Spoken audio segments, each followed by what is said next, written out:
Bonjour à tous.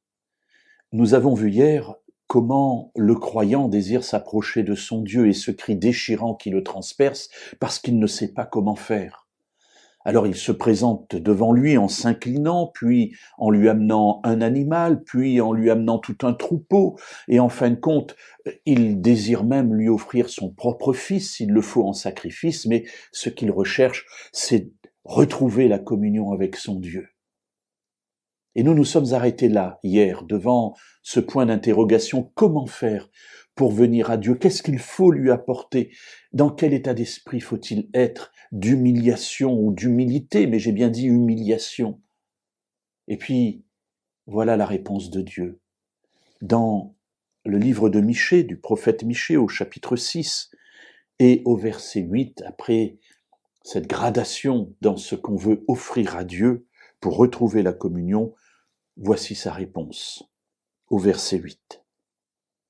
On t'a fait connaître, ô homme, ce qui est bien, et ce que l'Éternel demande de toi, c'est que tu pratiques le droit, que tu aimes la loyauté, et que tu marches humblement avec ton Dieu.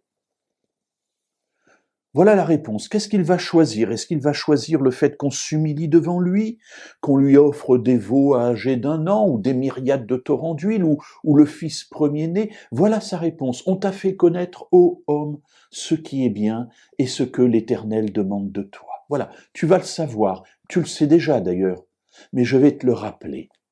Voilà mon attente, voilà ma demande. Qu'est-ce que Dieu attend de nous?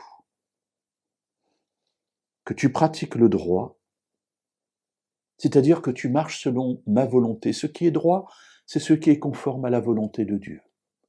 Voilà, il t'a dit ce qu'il voulait, fais-le avec simplicité.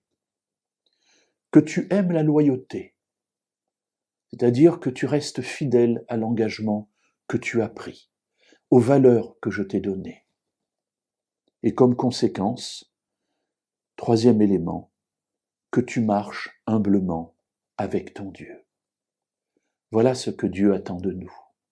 Que nous marchions simplement avec lui, avec humilité, c'est-à-dire sans se prétendre au-delà, au-dessus de ce que nous sommes, mais avec simplicité, que nous lui tendions la main, qu'il nous prenne dans sa main et que nous avancions avec lui, avec simplicité. C'est tout ce que Dieu attend de nous.